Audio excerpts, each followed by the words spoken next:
coup, moi, je suis chargée de mission environnement et éthique chez Cosme Bio, Julia Ottavi. Et puis, je suis accompagnée de Nicolas Bertrand, donc directeur de Cosme Bio, et Mathilde Sel du Synabio. Voilà, et on va vous présenter cette déclinaison cosmétique. Donc, au sommaire aujourd'hui, une présentation du projet de déclinaison avec un historique qui sera amené par Nicolas. Ensuite, on aura une présentation de Mathilde du label Bio-entreprise durable, donc créé par le Synabio en 2014, donc qui nous amènera des éléments de compréhension sur ce label. Ensuite, je vous expliquerai les enjeux de la cosmétique bio qui ont été intégrés au référentiel. Et puis, le processus de labellisation, comment on arrive à cette labellisation bio-entreprise durable.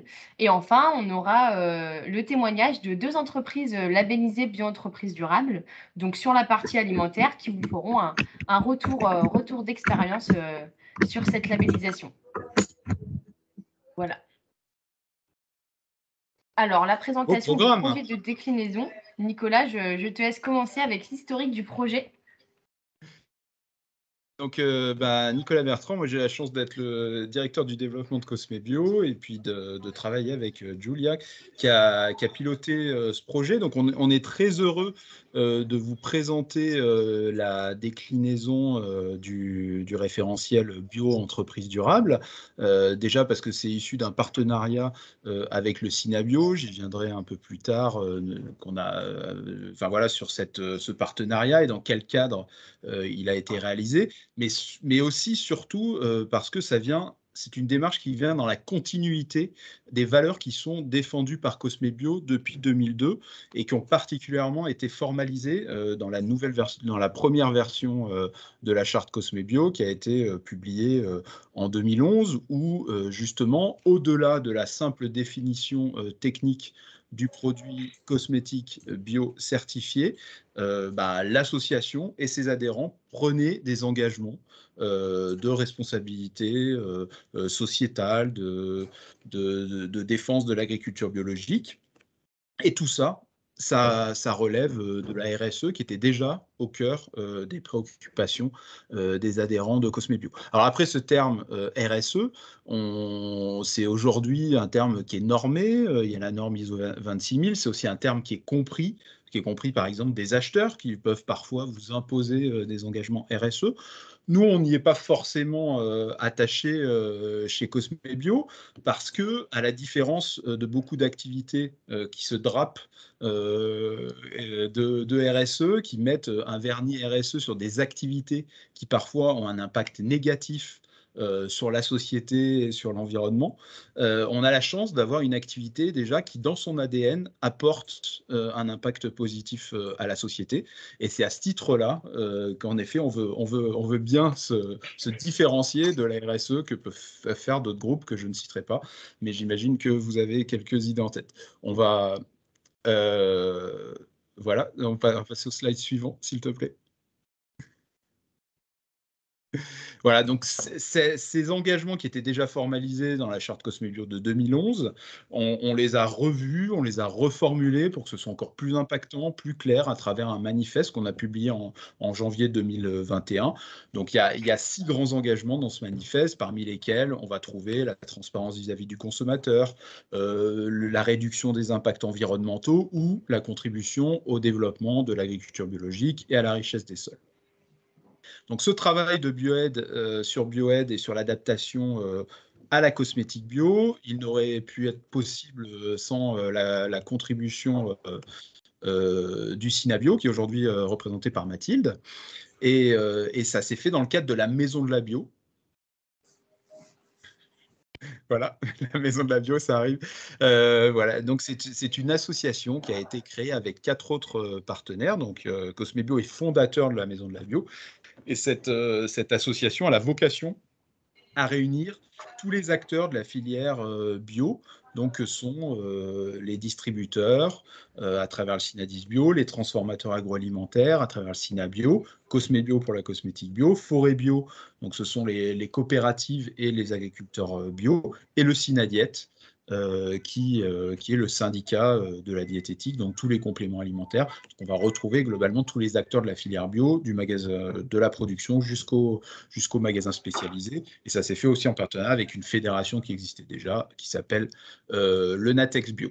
Donc, en tout cas, voilà, très content d'avoir ce nouvel outil, de vous le présenter aujourd'hui. L'idée, c'est pas d'amener un vernis, encore une fois, RSE sur des activités qui sont déjà vertueuses, mais plutôt d'être un outil pour améliorer votre performance et améliorer votre impact positif sur la société. Voilà. Maintenant, je vais laisser la parole à Julia et je vous remercie de votre attention. Merci Nicolas.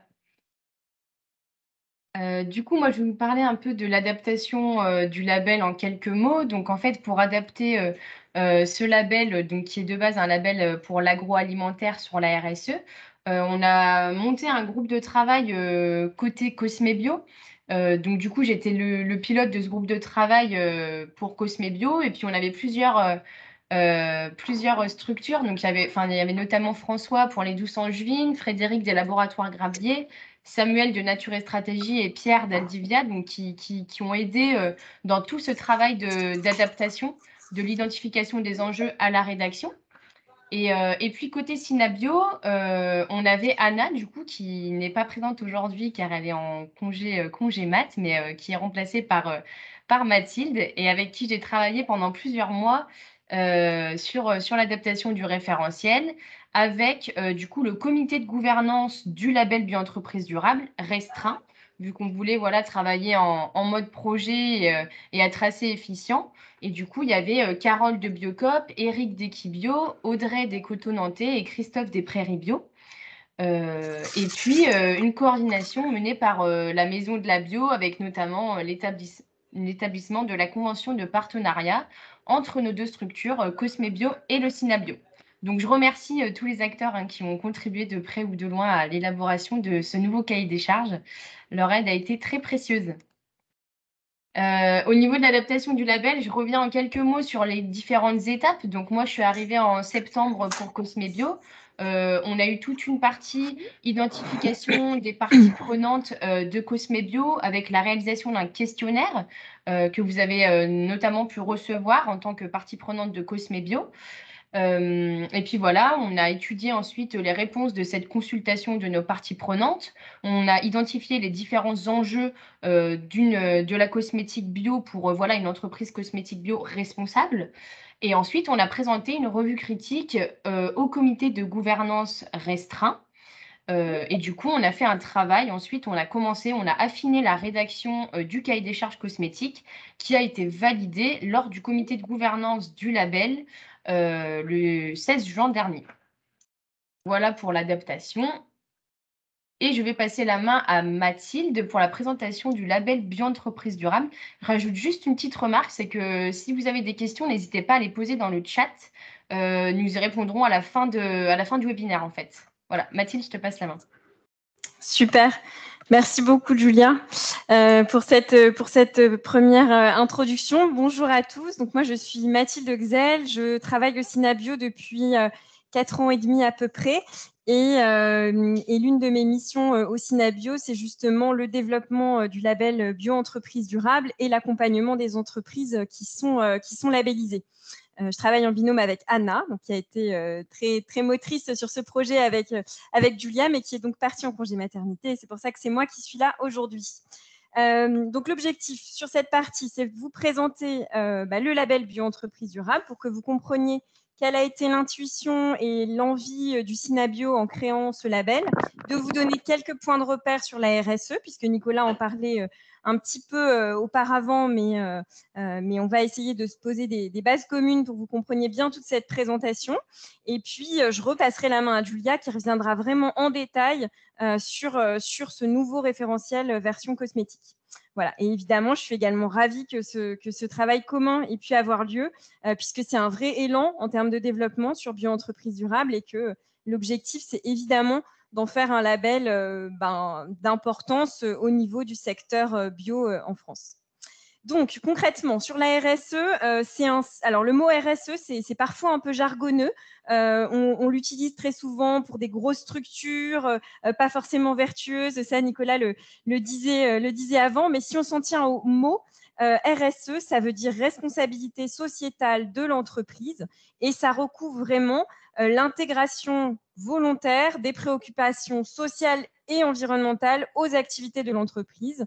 Donc concrètement, quand on parle de RSE, il s'agit de l'application des principes du développement durable à l'entreprise, à l'entité entreprise. Donc concrètement, ce qu'on demande, c'est que l'entreprise vienne réfléchir à ses pratiques, donc vraiment à son métier, et le fasse évoluer de manière positive sur les 3 piliers du développement durable qui sont évidemment la pérennité économique, mais surtout aussi l'équité sociale et le respect de l'environnement. Et donc, c'est à la jonction de ces trois aspects qu'on retrouve vraiment la notion de développement durable et donc de RSE.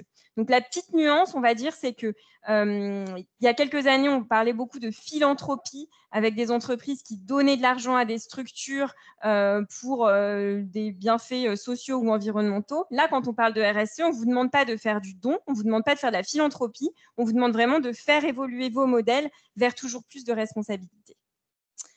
Voilà, ceci étant dit, donc concrètement, le label bio-entreprise durable, la manière dont il a été réfléchi auparavant, enfin en tout cas à sa création, le constat qui était partagé par les entreprises, c'était de se dire, aujourd'hui, en tant qu'entreprise bio, on partage tous un label produit, un cahier des charges pour ce qui est de l'agroalimentaire, c'était le cahier des charges européen, qui pose une base commune en matière de réglementation, mais ce cahier des charges produit ne vient pas recouper l'ensemble des démarches vertueuses de l'entreprise. Donc, par exemple, dans le cahier des charges bio européen, on ne retrouve pas d'exigence sur l'équité des pratiques avec l'amont, avec les agriculteurs.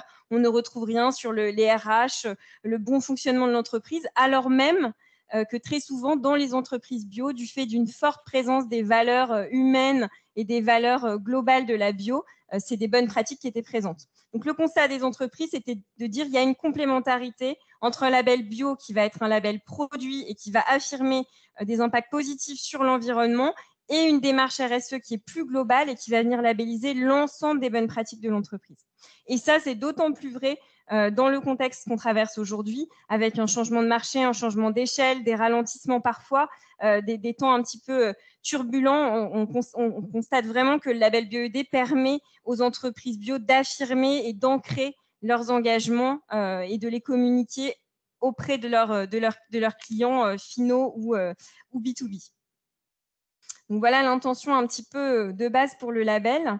Qu'est-ce qui garantit ce label aujourd'hui? Il y a plusieurs choses. Donc évidemment, on est sur une initiative sectorielle qui a été créée sous sa forme actuelle en 2014 et rejointe du coup en 2022 par Cosme Bio. L'idée d'un label sectoriel, c'est que vous allez trouver dans BioED quelque chose qui est adapté pour vous. On aime bien dire que c'est un label qui a été fait pour et par les PME de la bio.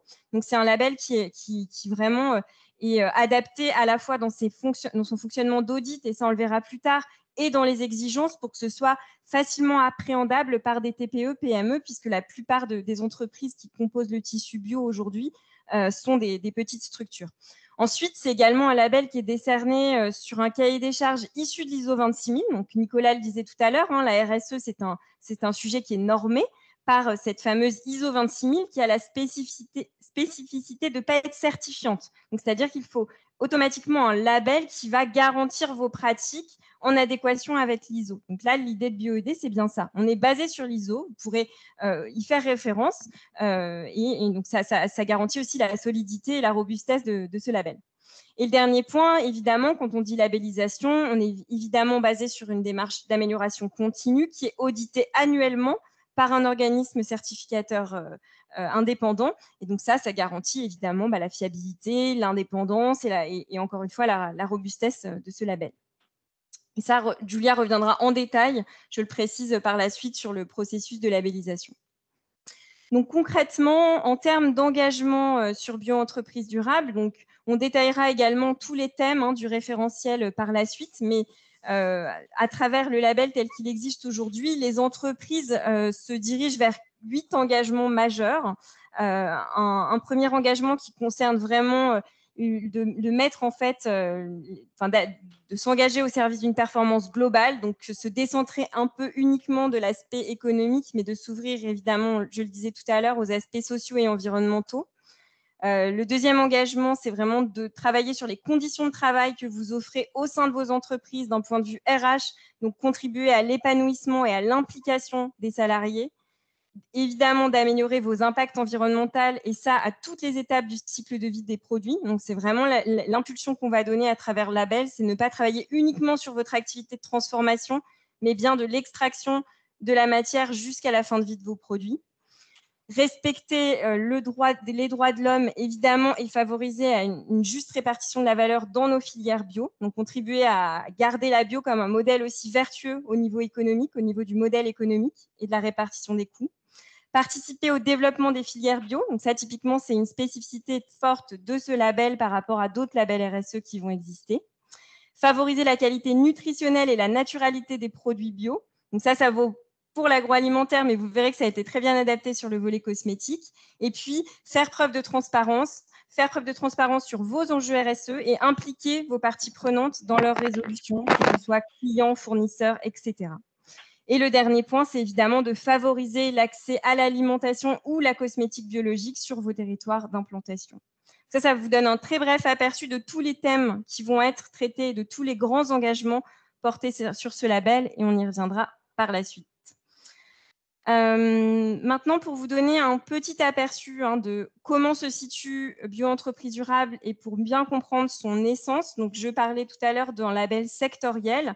On pointe souvent du doigt la multiplicité des labels RSE. Alors, c'est vrai qu'il y en a beaucoup. Ce qu'il faut comprendre, c'est qu'aujourd'hui, il y a une manière simple de les trier, c'est de dire qu'il y a des labels qui sont des labels généralistes, que vous connaissez sûrement, Engagé RSE, Lucie, Bicorp, qui vont s'adresser à tout type de structure, peu importe leur taille, peu importe leur secteur. Donc, c'est très intéressant si vous adressez des publics très larges et ça peut être très structurant. On a des labels thématiques qui vont labelliser des bonnes pratiques en termes de commerce équitable, de RH, d'environnement et tutti quanti. Et on a ces fameux labels sectoriels dans lesquels se situe BioED et qu'on aime bien, nous, au Synabio, appeler une première marche vers la RSE, puisqu'on est sur des labels qui sont faits pour vous, qui sont vraiment adaptés à vos enjeux, et c'est ça le plus important, et qui va vous permettre d'aller facilement vers la RSE tout en étant challengé et très structurant, évidemment. Voilà sur cet aperçu. Sur les bénéfices du label, alors évidemment, le premier bénéfice et surtout le premier objectif, même lorsqu'on a créé Bio-entreprise durable, c'était de vous accompagner dans la structuration de vos engagements. Pour accompagner beaucoup d'entreprises bio sur ces volets RSE, ce qu'on remarque très souvent, c'est un peu Monsieur Jourdain, si on fait de la RSE sans le savoir, il va y avoir beaucoup de bonnes pratiques parce qu'il y a des engagements historiques dans ces entreprises-là qui sont très forts. Et tout l'enjeu à travers Bio-entreprise durable, ça va être de vous aider à mettre de l'ordre, à structurer, à prioriser vos engagements, à parfois en abandonner certains pour donner plus de force à d'autres et surtout, in fine, vous aider à avoir plus d'impact parce que vous allez être peut-être moins dans l'idée, la bonne pratique un petit peu fouillie, on va dire, mais dans un plan d'action qui va être construit, priorisé et étalé dans le temps. Donc, c'est vraiment, ça a été au début le pilier fort de ce label, de vous aider à vous structurer. Et puis, évidemment, on travaille énormément sur les deux autres aspects miroirs de celui-ci. Donc, c'est évidemment la valorisation de votre label. Il faut qu'une labellisation telle que celle-ci vous donne des avantages, donc des avantages commerciaux, donc vous aider à valoriser ce label-là en B2B, donc il y a une très forte et de plus en plus forte reconnaissance de la part des distributeurs, notamment spécialisés bio. Donc ça vous permet parfois de gagner du temps sur des audits clients, sur des réponses aux questionnaires, parce qu'ils connaissent le label et qu'ils savent les engagements que ça représente. Et puis on vous outille également avec des kits de communication, de l'affichage, tout ce qui vous permet de mieux valoriser votre labellisation dans vos relations commerciales. Et le partage, donc ça c'est l'aspect communautaire. Rentrer dans le label, c'est aussi rentrer dans une communauté de 60 entreprises labellisées à qui on offre tous les moyens possibles pour se retrouver, que ce soit au niveau national, de plus en plus au niveau régional, et qu'on outille aussi avec des groupes d'échange et tout ce genre de choses-là qu'on espère développer également avec Cosmebio par la suite. Je pense que le dernier point dont je dois vous parler, c'est les règles de communication. Donc, c'est un aspect un petit peu particulier, donc autant répondre à cette question maintenant. Sur les règles de communication, effectivement, Bio-entreprise durable, son parti pris, c'est de dire nous ne sommes pas un label produit. Donc, c'est ce que je disais juste avant. Et donc, l'intérêt n'est pas d'apposer ce label sur vos packaging. On considère aujourd'hui qu'il y a beaucoup de labels en bio, peut-être parfois trop, et que le consommateur est un petit peu perdu dans cet univers-là. Donc, l'idée de Bio-entreprise durable, c'est pas de venir rajouter de la complexité sur un produit qui, en plus, pourrait être mal interprété par le consommateur qui aurait tendance à croire que c'est un produit, que c'est le produit qui est labellisé, alors que là, on parle bien d'une labellisation d'entreprise. Donc, la communication sur les packaging est interdite. En revanche, et ce sur quoi on vous accompagne, c'est toute la communication plus institutionnelle. Donc, la communication B2C à travers vos réseaux sociaux, des flyers, le site Internet, mais quand il s'agit de parler de l'entreprise au sens large et des engagements de l'entreprise. Et évidemment, surtout, la communication B2B, donc avec tout ce qui est possible de vous outiller sur votre relation commerciale et pour affirmer vos engagements. Je ne vais pas aller plus loin sur ces règles de communication. Julia reviendra un peu plus tard sur la question des règles d'éligibilité au label qui commenceront à répondre aux questions qui sont posées en parallèle dans le chat. Voilà pour moi. Merci beaucoup. Je te relaisse la main, Julia. Du coup, je vais vous présenter un peu les enjeux de la cosmétique bio qui ont été intégrés dans le référentiel et donc qui ressortent, comme je le disais, de la consultation des parties prenantes qu'on a effectuée, avec plus de 83 répondants à cette consultation et qui a pu nous donner un aperçu sur les enjeux qu'on avait déjà identifiés et puis d'autres qu'on a rajoutés du coup dans le référentiel. Alors, du coup, Bio-entreprise durable, c'est un nouveau cahier des charges pour la cosmétique. Donc, on a gardé des choses qui étaient déjà présentes dans le référentiel pour l'agroalimentaire et on les a adaptées pour la cosmétique. Donc, c'est deux référentiels différents, mais par contre, des exigences sont restées. Il y a eu des modifications puisqu'il y en avait qui ne collaient pas pour la cosmétique. Mais on a toujours les 6 thèmes que j'expliquerai juste par la suite et les 29 exigences associées aux deux cahiers des charges. Donc, les deux cahiers des charges possèdent 6 thèmes et 29 exigences. Les 6 thèmes, les voilà. Donc, comme l'ont dit Mathilde et Nicolas, c'est basé sur l'ISO 26000, donc dans une logique de progrès, d'amélioration continue. C'est vraiment le but, c'est vraiment un cahier des charges et ensuite votre entreprise, au cas par cas, qui va pouvoir s'améliorer sur les différents thèmes. Donc, les différents thèmes, ils sortent exactement, ils sortent de l'ISO 26000, avec notamment la gouvernance, donc qui lead un peu tous les autres thèmes, avec 6 exigences reliées à la gouvernance. Ensuite, on a la partie relations et conditions de travail, la partie environnement avec 5 exigences, une partie sur les pratiques d'achat et de vente responsable avec 6 exigences, excusez-moi. Et puis, une thématique qui a été légèrement modifiée, santé, naturalité et transparence des produits avec 4 exigences. Et la dernière partie sur l'ancrage territorial avec 3 exigences. Et du coup, chaque thème est relié à des exigences très particulières et il y en a 29, on en compte 29 au total. Au niveau de la pondération des thèmes, en fait, on s'est posé la question de est-ce qu'on gardait la même pondération ou pas. Il s'est avéré qu'on a décidé que ça nous semblait logique en fait que ce soit des pondérations différentes, notamment sur le thème santé, sécurité et naturalité des produits. Dès le début, donc qui a été modifié, comme je viens de vous le dire juste avant, dès le début, on s'est dit qu'on voulait rehausser ce thème qui nous semble très important, notamment relié avec le label Cosmebio, le cahier des charges Cosmos. Voilà, la naturalité et la santé est au centre de nos préoccupations. Donc, on a relevé notamment ce thème-là et puis le thème environnement.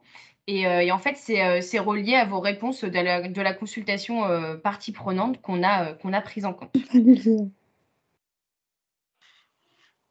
Voilà. Ensuite, je vais passer sur les différents thèmes pour vous expliciter un peu de quoi il s'agit et qu'est-ce qu'on a vraiment intégré au référentiel.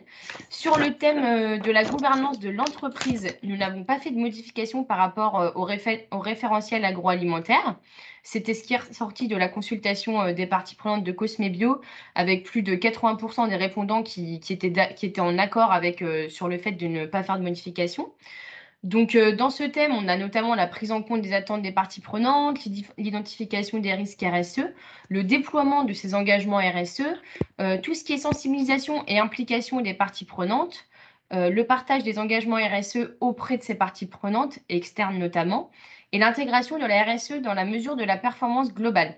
Donc, en fait, ça va être tout un tas de questionnements sur qui sont les parties prenantes, la hiérarchisation de celles-ci, lesquelles sont le plus rattachées à mon activité et impactent le plus mon activité, comment je les intègre à ma démarche RSE.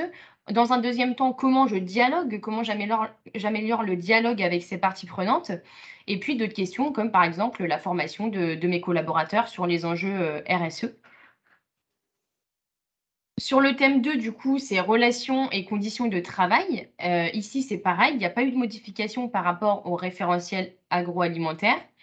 Vous retrouverez des exigences telles que l'identification des enjeux sociaux et la mise en place d'une politique responsable des ressources humaines.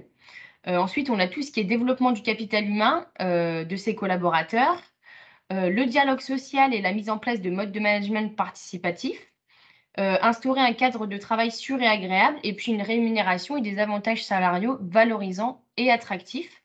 Là, vous pouvez vous poser des questions telles que les écarts entre les salaires maximum et minimum. Est-ce qu'ils ne dépassent pas un certain nombre? Quels sont les risques, notamment au niveau de la santé et sécurité au travail? Et voilà, bien sûr, plein d'autres questions que je n'ai pas mises ici, mais il y en a beaucoup.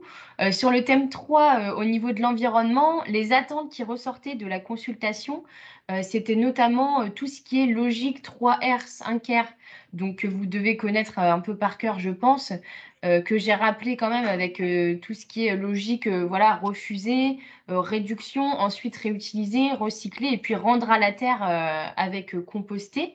Voilà, toute cette logique-là. Et puis aussi la protection de la biodiversité. Voilà, ne pas séparer son activité et les ressources, mais bien voir que l'on fait partie d'un écosystème et prendre tout ça en compte. Donc, au niveau des enjeux, on a l'identification de ces impacts environnementaux, le développement d'une production agricole bio respectueuse de l'environnement et de la biodiversité, l'amélioration de son empreinte environnementale, la distribution et consommation durable de ses produits et l'empreinte environnementale de ses emballages. Donc là, on peut se poser tout un tas de questions. Quelle part d'éco-conception j'ai dans mes produits? Comment je réduis mes consommations, par exemple en énergie, en eau? Quelles sont les pressions que j'exerce sur la biodiversité? Comment les réduire? Comment les supprimer?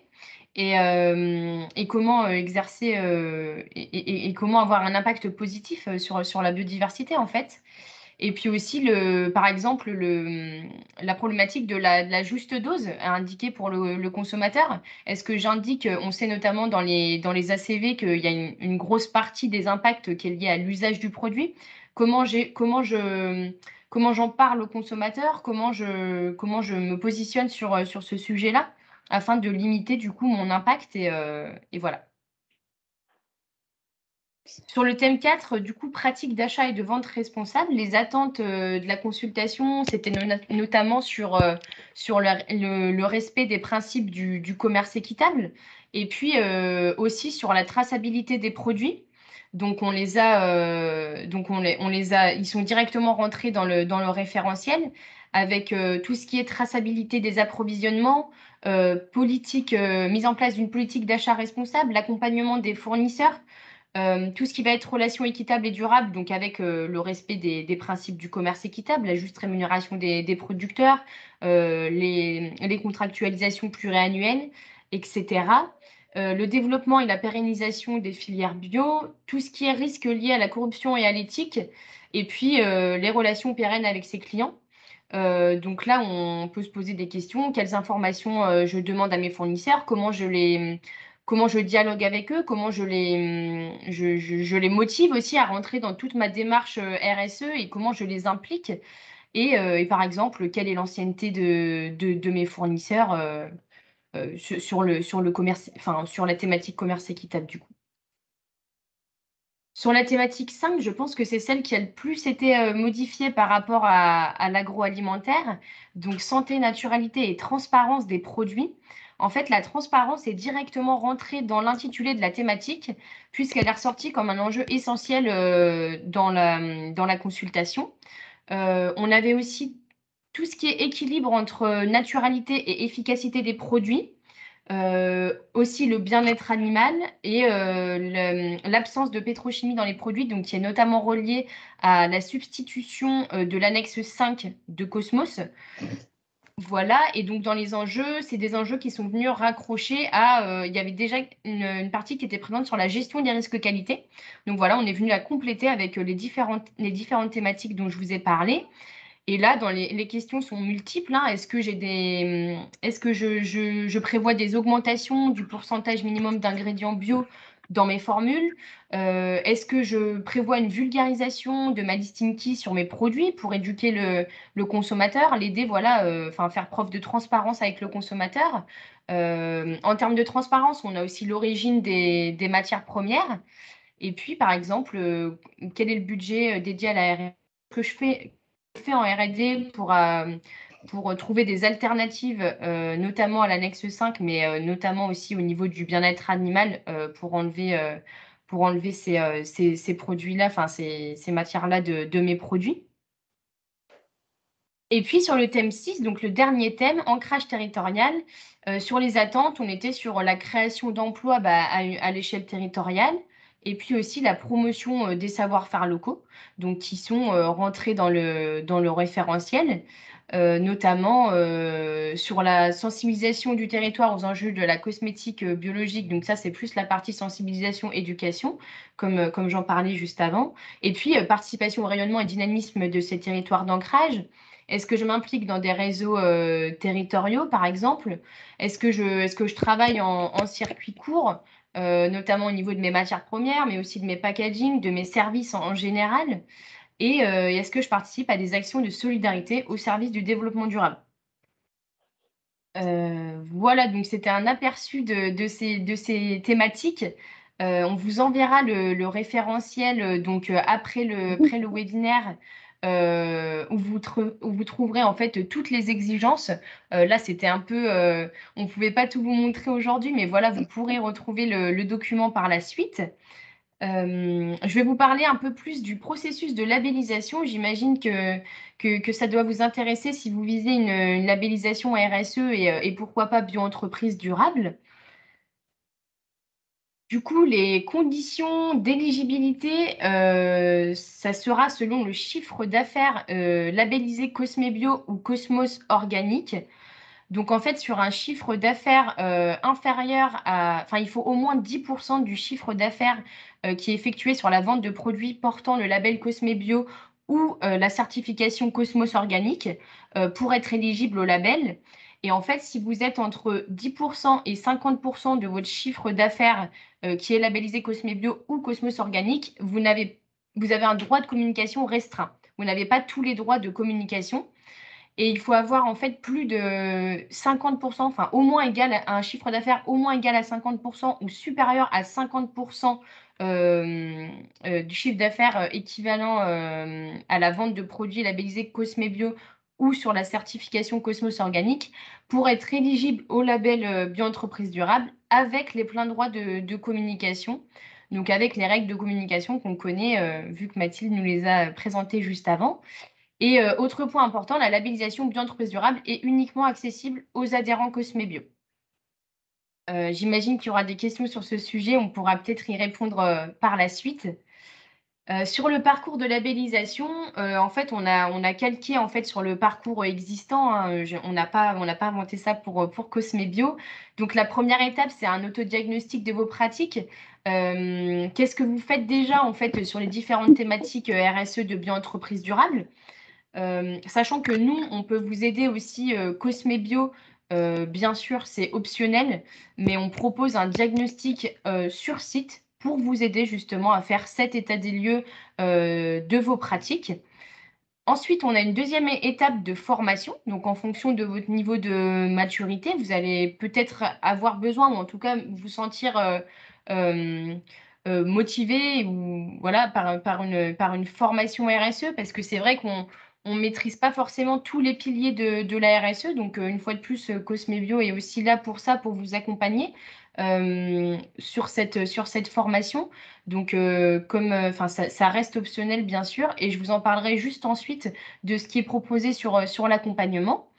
Et puis la troisième étape, du coup, c'est l'audit. Donc, du coup, au niveau des organismes certificateurs, EcoCert sera organisme de certificateur.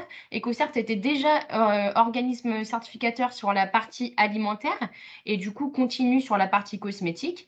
Et puis, on a l'entrée de CosmeCert, du coup, uniquement sur la partie cosmétique. Mais voilà, les deux organismes certificateurs possibles pour la labellisation bio-entreprise durable. Et donc, la quatrième étape, c'est la labellisation bio-entreprise durable. Si votre note est égale ou supérieure à 60%, alors vous pourrez être labellisé bio-entreprise durable, sachant que chaque année, l'organisme tiers indépendant revoit cette labellisation pour garantir en fait d'année en année les progrès, parce que voilà, on est vraiment sur des objectifs de progrès, donc pour confirmer cette labellisation au cours du temps. Je fais un petit focus sur l'offre d'accompagnement côté Cosme Bio. Du coup, au niveau du diagnostic des pratiques, donc tout cela est optionnel, comme je le dis. Au niveau du diagnostic des pratiques, ce serait un diagnostic sur site.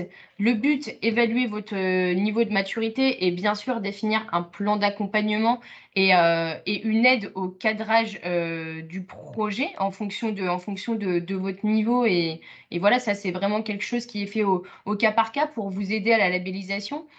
Ensuite, on a une formation aussi qui est possible. Donc, normalement, c'est 3 ateliers de formation RSE, donc notamment pour construire sa démarche, sur construire son plan d'action, déployer sa démarche RSE.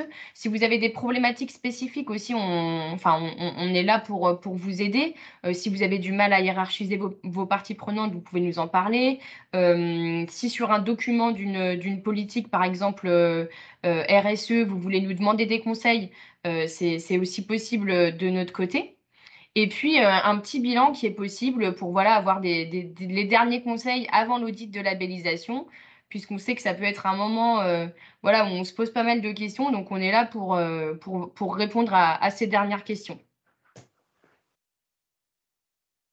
Pour les prochaines étapes, du coup, comme je vous l'ai dit, on enverra le référentiel bio-entreprise durable cosmétique aux participants du webinaire. Et puis, il y aura une mise en ligne publique, hein, en fait, sur la partie alimentaire, le label bio-entreprise durable. Toutes les exigences du label sont bien sûr publiques et sont sur le site bio-entreprise durable. Donc, par la suite, on mettra aussi le cahier des charges pour la cosmétique. Et puis le but ensuite, c'est de lancer des audits tests. Donc pourquoi test? Pour tester le référentiel, pour voir s'il correspond bien à vos activités, pour voir si les organismes tiers indépendants se sentent à l'aise avec ce référentiel et peuvent bien labelliser sur Bioaide. Et en tout cas, n'hésitez pas à revenir vers nous si vous vous sentez déjà mature en RSE avec votre entreprise. N'hésitez pas à candidater pour tester justement ce référentiel. En fait, le but, c'est vraiment de tester avec des gens, enfin des entreprises assez matures. Et du coup, si tout de suite vous vous sentez mature, on pourrait envisager de faire un audit test. Et si ce n'est pas le cas, on peut envisager un accompagnement et on lancera les audits tests par la suite sans problème. Et bien sûr, le déploiement du label auprès des adhérents Cosme Bio intéressés. Donc, n'hésitez pas à revenir vers nous. On a mis nos contacts normalement à la fin de la présentation et on les remettra dans un mail dans tous les cas. Ensuite, je te laisse la main, Mathilde, pour tout ce qui est communauté. Oui, tout à fait. Ce sera très rapide. L'idée, c'est simplement de vous montrer un petit aperçu de qui sont les entreprises labellisées aujourd'hui. Donc, on vous l'a expliqué, hein, jusqu'à présent, on était 100% agroalimentaire. Simplement pour souligner que cette labellisation, elle s'adresse à tous, que ce soit l'implantation géographique. Vous pouvez voir que ça, voilà, c'est très diffus, même si on a des régions un peu plus dynamiques que d'autres en termes de labellisation. Il y en a évidemment dans toute la France. Et puis, il y a une diversité en termes d'activités. Donc assez représentatif, hein, des adhérents au Synabio, mais de tout type de transformation possible, tout type de produits, mais aussi des structures un peu différentes, avec notamment des grossistes et des distributeurs spécialisés bio qui sont labellisés. Je pense notamment à Naturalia, Biocop et La Vie Claire qui sont détenteurs de cette labellisation. Voilà, et évidemment une grande diversité en termes de taille. On va laisser la parole juste après à deux personnes, deux entreprises labellisées qui ont des profils assez différents pour vous donner un petit peu à voir cette fameuse diversité, donc des structures entre 3 salariés, je crois, pour les plus petites qui sont des petites startups en bio, jusqu'à des plus gros groupes type Léa Nature qui témoignera juste après et qui utilise quand même ce label bio-entreprise durable. Voilà, et donc on est à 59 entreprises labellisées tout pile en ce moment, avec une croissance de 10-15 entreprises par an. Donc on a un beau développement sur le label depuis 4-5 ans maintenant. Alors, c'était qui? Ah, je crois qu'on a un micro ouvert. C'était rien. Voilà. Parfait. OK, donc sur ce qu'on vous propose maintenant, c'est de laisser la parole donc, à ces deux entreprises. Donc aujourd'hui, on a Antoine Martin qui est avec nous et qui représente l'entreprise Jubile, donc qui est qui se présentera d'ailleurs, hein, qui vous présentera directement ses produits. C'est encore mieux si c'est lui qui le fait. Et puis également Aude Pichard, donc, qui est responsable système qualité et RSE chez Léa Nature.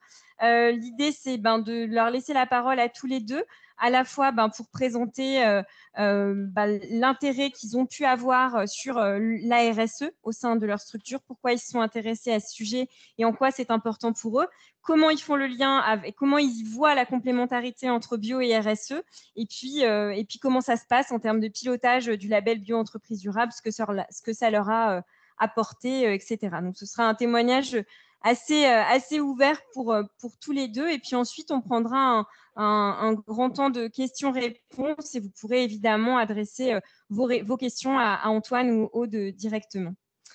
Je sais qu'Antoine a une contrainte de temps, donc on va faire honneur aux garçons pour une fois. Et Antoine, si tu es parmi nous, je vais te laisser peut-être ouvrir ton micro pour que tu nous expliques un petit peu ta vision de bio-entreprise durable. Alors,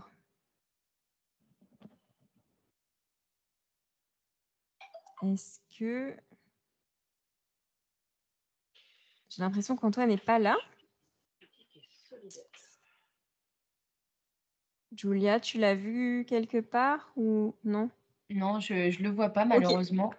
Ok, bon écoutez, je vais lui envoyer un petit texto et en attendant, on va laisser Aude. Pour le coup, je t'ai vu dans les participants, Aude, si tu veux bien également ouvrir ton micro. Bonjour tout le monde. Oui, bonjour Mathilde. Bonjour Julia. Bonjour. Bonjour. Bonjour. Alors, rappelle-moi dans quel ordre on fait les Tu questions. peux peut-être nous expliquer dans un premier temps en quoi la RSE a été un sujet un peu important et structurant pour Léa Nature, et puis comment vous voyez cette complémentarité entre bio et RSE? Oui, tout à fait. Alors la RSE, comment dire, pour nous, c'est un petit peu natif parce que la société a été créée justement pour avoir un impact sociétal positif en proposant le plus largement possible des produits alternatifs sains pour l'homme et la nature. Donc j'ai envie de dire, mais c'est un peu ce que tu disais tout à l'heure, Mathilde, le bio, naturellement, les entreprises qui vont vers le bio ont aussi des valeurs qui vont un petit peu plus loin que le produit. Donc je pense que voilà, la RSE fait partie de l'ADN de Léa Nature, c'est intégré aussi dans notre mission d'entreprise. On a, voilà, l'ISO 26000 est sorti en 2010 et donc finalement ça n'a fait que nous conforter en fait dans l'engagement qui était déjà pris. Et puis, naturellement, en 2013, finalement, on a fait évaluer en externe nos pratiques pour voir où est-ce qu'on en était, si ça pouvait être reconnu et si on n'était pas complètement à côté de la plaque. Donc, 2013, on a choisi EcoCert 26 000. BioED n'existait pas encore. C'est 2014, Mathilde, tu me confirmes? C'est ça, tout à fait. Oui. Donc, EcoCert 26 000, parce que EcoCert est un de nos partenaires. Et puis, ça nous a vraiment permis mettre à plat nos pratiques et d'évaluer tous nos services.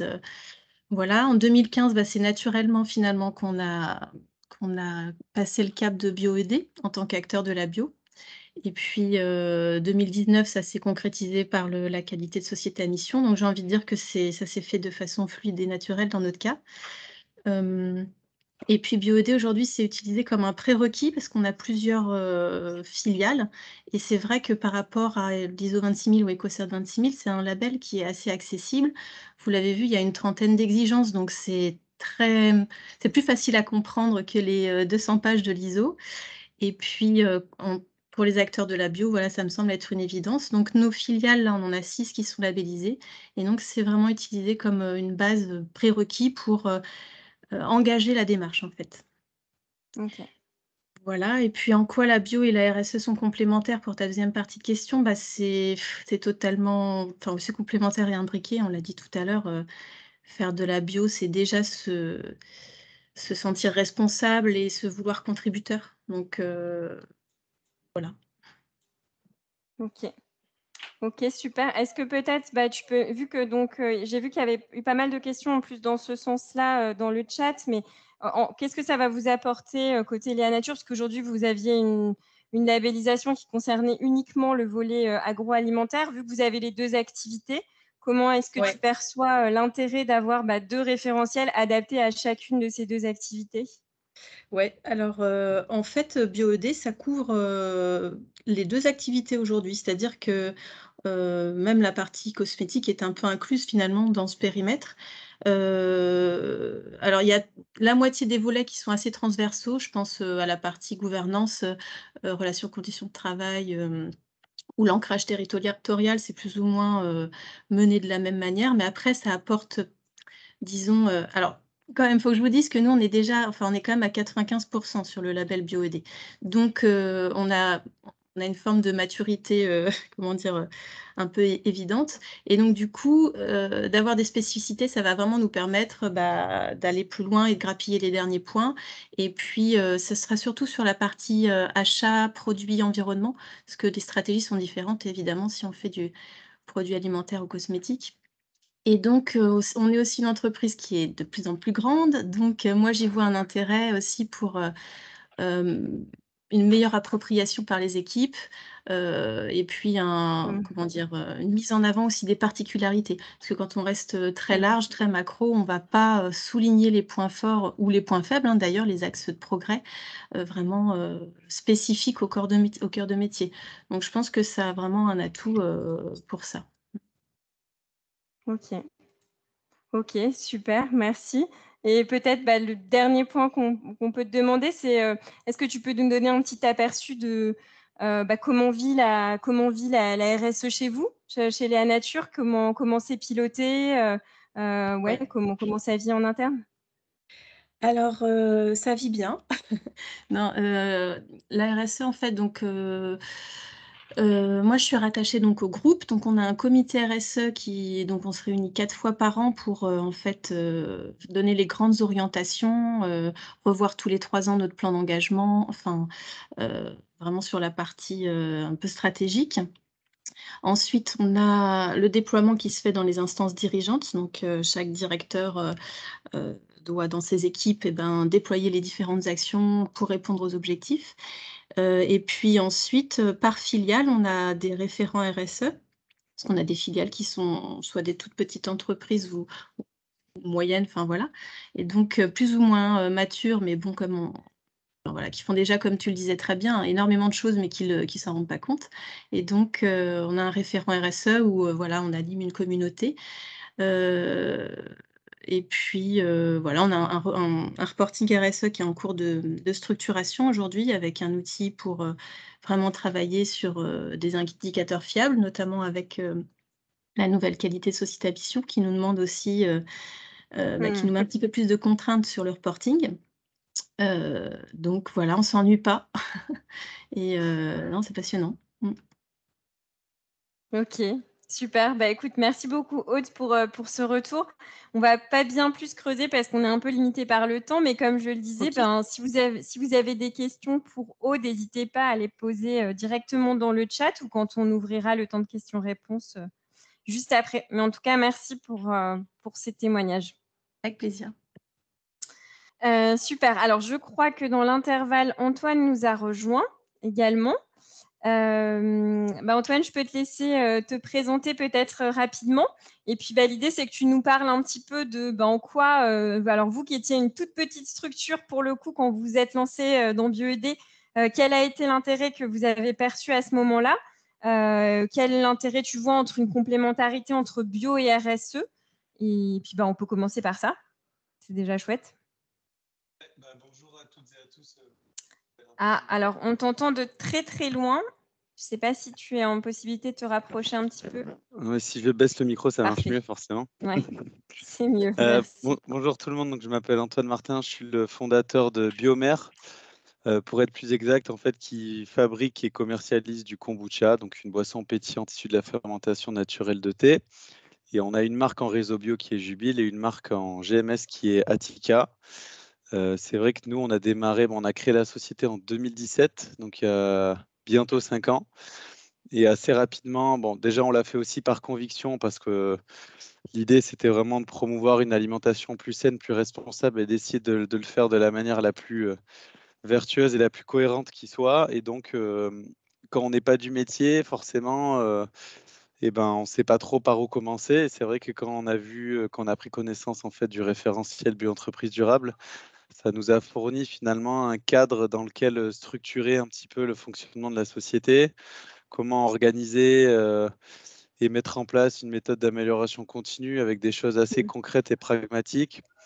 Et surtout, comment arriver à finalement, quand les fondateurs ou en tout cas les gens haut placés dans la société ont des valeurs, des choses comme ça, la question c'est aussi comment on arrive à transmettre tout ça finalement à tout le monde au sein de l'équipe et que ces valeurs restent pas finalement ancrées dans l'âme mais qu'elles évoluent et qu'elles vivent en même temps que l'entreprise. Et donc, ça nous a aussi permis de mettre en place pas mal de choses pour faire vivre en fait la démarche et qu'elle soit nourrie aussi par les personnes qui y travaillent.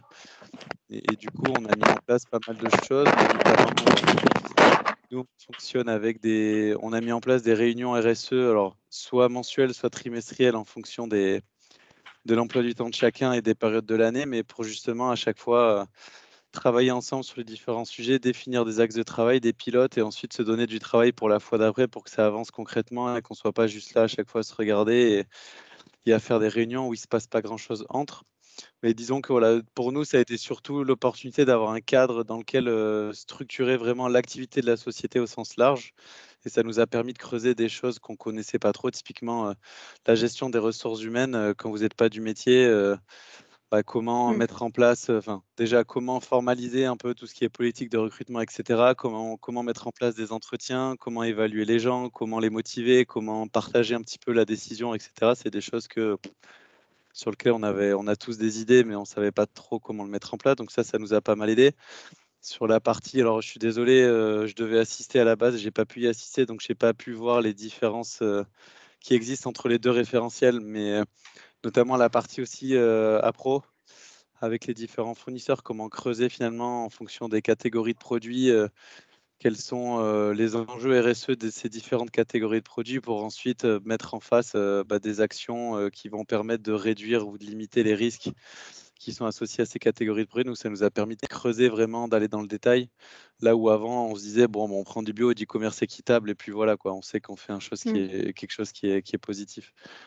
Donc ouais, un cadre et puis ça nous a permis d'aller creuser dans le détail et aussi ce qu'on aime beaucoup, mais ça, pour les gens qui sont là, je pense qu'on partagera tous un peu ça, c'est ce qui se passe pas mal au Synabio, c'est l'intelligence collective, comment aussi mutualiser entre toutes les boîtes, notamment les petites, parce qu'on n'a pas forcément beaucoup de moyens. Donc, dès qu'on a des gens, on n'est pas les seuls, finalement, il y a beaucoup de petites boîtes qui ont des moyens limités, ça permet de mettre en commun aussi les problématiques auxquelles d'autres ont déjà fait face, quel type de solutions ils y ont apporté et d'avancer aussi comme ça, c'est assez enrichissant, quoi.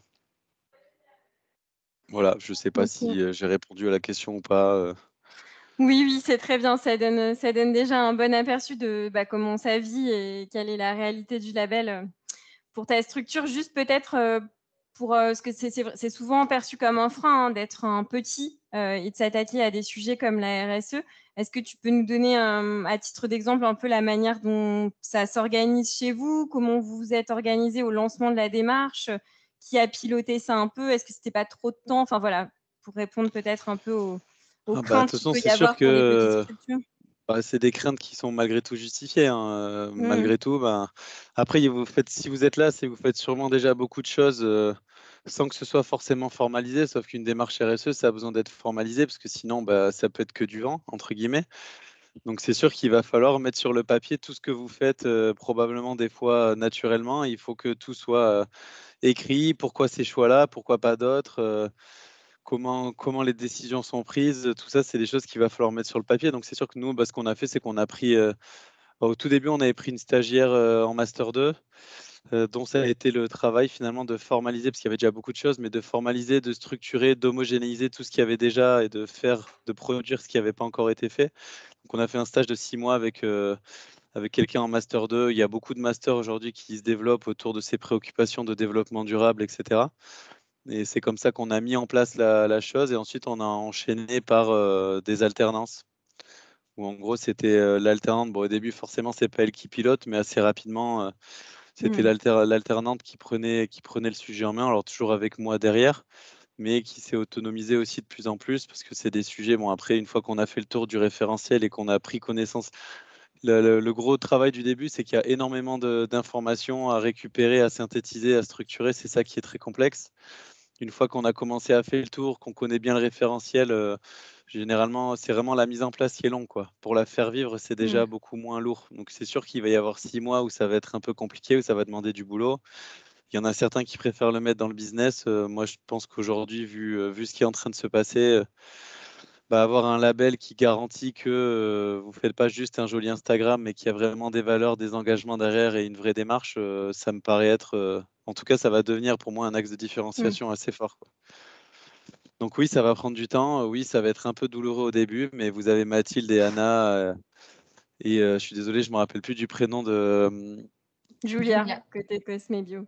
voilà, Julia, qui seront là pour vous accompagner. Et on avait aussi pas mal appris avec j'imagine, bon, j'ai toujours pareil, honte à moi, j'étais pas là, mais j'imagine qu'il y a un accompagnement un peu identique à ce qui se passe sur l'alimentaire pour débroussailler un peu. Donc vous n'êtes pas non plus laissé au dépourvu tout seul face à ce gros chantier, quoi. Ok, super. Écoute, merci beaucoup Antoine pour ce témoèjement. Désolé pour le retard. Non, mais je t'en prie. Du coup, on a commencé avec Aude. J'ai pas mangé, pour être tout à fait franc. J'ai fait que courir. Ok, j'ai cru comprendre que tu es en déménagement, donc on va te libérer. Absolument. Tu nous avais dit que tu devais filer à 15h. Merci pour ce témoignage en tout cas. Et puis, si jamais il y a des questions qui te sont adressées, Sans problème. on te les fera suivre. N'hésitez pas. Voilà. On est là pour Merci, s'entraider. Antoine. Bonne continuation à toutes et à tous. Merci beaucoup. Merci beaucoup. Mathilde, on va peut-être prendre la question destinée à Aude en premier, comme ça, si jamais Aude, tu dois partir par la suite. Du coup, on a une question pour toi, Aude. Bleu Vert est déjà entreprise à mission. Quel est, à votre avis, le sens d'une certification supplémentaire? Excuse-moi, Julia, j'ai pas écouté le début. Ah, Redis-moi. pardon. Pardonne-moi. Du coup, la question, c'est Bleu Vert est déjà entreprise à mission, puisque tu me disais que vous étiez entreprise à mission. Quel est, à ton avis, le sens d'une certification supplémentaire? Le sens, je sais pas l'intérêt, déjà ça s'est pas fait dans ce sens-là, c'est-à-dire qu'on a commencé par les labels et ensuite ça s'est fait naturellement la qualité de société à mission. Moi j'y vois un vrai intérêt, en interne parce que pour nous c'est un rendez-vous annuel. L'audit RSE, alors on fait tout en même temps, hein, on fait, EcoCert 26000, BioED, maintenant en couple avec FFL et PME+. Donc, c'est un gros rendez-vous annuel où les gens, ils savent que depuis 2013, tous les ans, on va voilà, échanger sur leurs pratiques. Alors, au début, c'était un petit peu le stress, et puis au fur et à mesure, maintenant, on voit l'intérêt de s'améliorer au fur et à mesure, quoi. Et donc, je ne suis pas à la com ni au marketing, donc je ne sais pas comment, comment ça se valorise, mais du moins, moi, dans l'animation de la stratégie RSE au quotidien, j'y vois un vrai intérêt de fédération et comment on dit, de mobilisation, quoi. Mm.